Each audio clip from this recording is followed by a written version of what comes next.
UPSC के द्वारा जो 67वीं प्रारंभिक परीक्षा होने वाली है उसके लास्ट 13 डेज जो बचे हैं उसके लिए कुछ स्ट्रेटजी को डिस्कस करेंगे।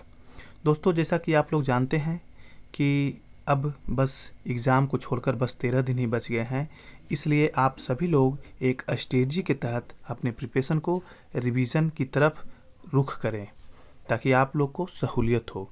दोस्तों, इस संदर्भ में हम लोग मुख्यतः 4 पाठ्यक्रम में बांट देंगे कि रिवीजन सीरीज को, और उसी के तहत हम लोग अपने प्रिपरेशन को अंजाम देंगे, जिसमें दोस्तों आप लोग सबसे ज़्यादा जिससे क्वेश्चन रिजल्ट में डिफाइन होता है वो करंट अफेयर्स का योगदान होता है। जैसा कि आप लोग जानते होंगे कि करंट अफेयर्स से लगभग 35 से 40 क्वेश्चन के बीच हमेशा पूछा जाता रहा है। तो आप लोग से निवेदन है कि आप लोग करंट अफेयर्स को बार बार रिवीजन कीजिए। किसी एक सोर्स को पढ़िए करंट अफेयर में, जैसे कि करंट अफेयर के लिए कोई भी एक सोर्स पढ़िए और रिवीजन कीजिए। सबसे पहला करंट अफेयर का है, उसमें रिवीजन करना है, क्योंकि अगर एक बार पढ़ते हो तो आप एग्ज़ाम सेंटर में जाकर कंफ्यूज होगे, जिससे आप लोग को अंततः नुकसान ही होना है। इससे बढ़िया है कि आप लोग कम पढ़ो और बार बार पढ़ो। जैसे एडिटोरिया का मैगज़ीन है, स्पीडी है, या फिर मतलब और भी कई सारे मैगज़ीन, जैसे बिहार के लिए भी स्पीडी आया है। तो उन सब में जिस चीज़ को पढ़े कम से कम 2 से 3 बार रिवाइज़ करें।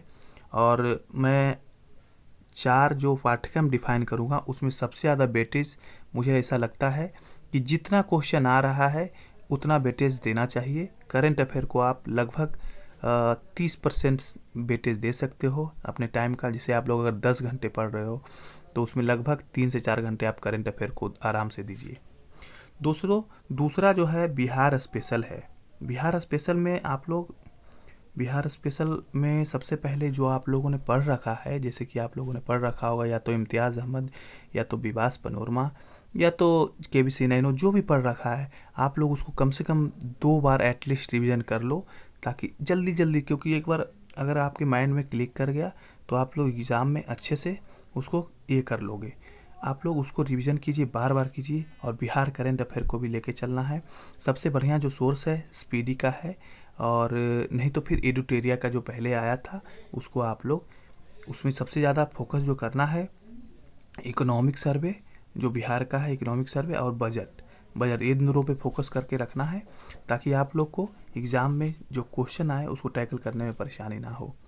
तीसरा है दोस्तों साइंस एंड मैथ का। इसमें आप लोग जो वेटेज दे सकते हो Bihar special and Bihar current में, उसमें आप लगभग 2 घंटा का आप लोग दीजिए, 10 घंटे में 2 घंटा, क्योंकि इसका भी इम्पोर्टेंस बहुत ज़्यादा है। दोस्तों, तीसरा जो पोर्शन बचा है साइंस एंड मैथ का, तीसरा जो पोर्शन आप लोग के सामने बचा है साइंस एंड मैथ का तो पोर्शन बचा है। दोस्तों, इसमें आप लोग साइंस को ज़्यादा वेटेज दीजिए। जैसे आप लोगों ने, मुझे आशा है कि पढ़ रखा होगा, या तो लूसेंट पढ़ रखा होगा, नहीं तो घटना चक्र पढ़ रखा होगा, नहीं तो एनसीईआरटी पढ़ रखा होगा।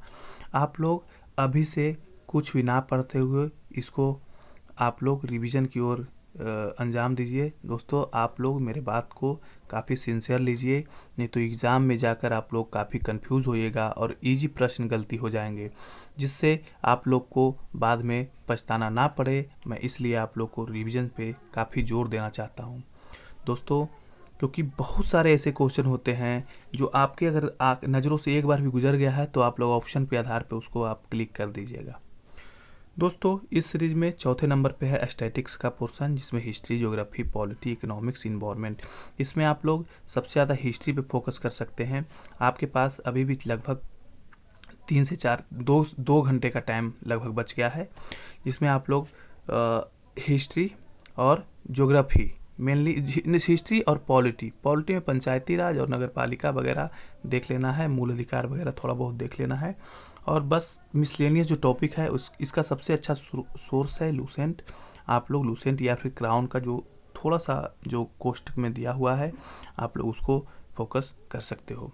दोस्तों, सबसे ज़्यादा वेटेज हिस्ट्री का आता है, क्योंकि 35 क्वेश्चन के आसपास हिस्ट्री से आते हैं, तो आप लोग को निसंदेह हिस्ट्री पर ज़्यादा टाइम देने की ज़रूरत होती है। और आप लोग हिस्ट्री को कम से कम एटलीस्ट 1 से 2 बार तो पढ़ ही लो। अभी 13 दिन बहुत टाइम होता है।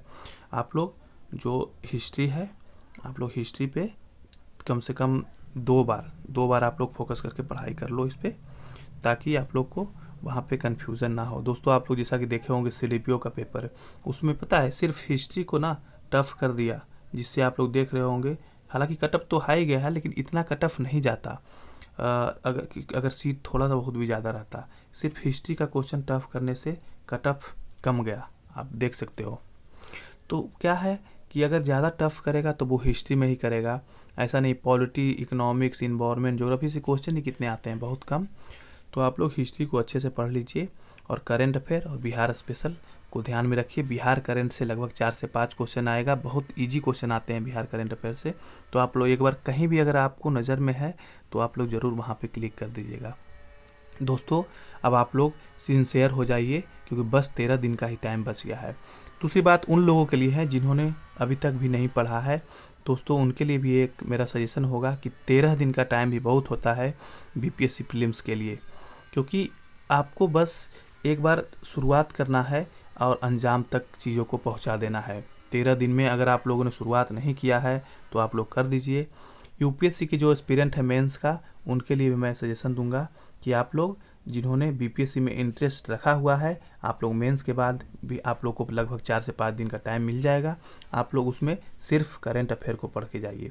आपको उस समय सिर्फ करंट अफेयर पढ़ना है, और थोड़ा बहुत अगर आपको बिहार का सेंसस हो गया, जैसे इकोनॉमिक सर्वे हो गया, बजट हो गया, इन सब चीज़ों पे फोकस करके टॉपिक वाइज जाना है, जिससे आप लोग को एग्ज़ाम में सहूलियत हो।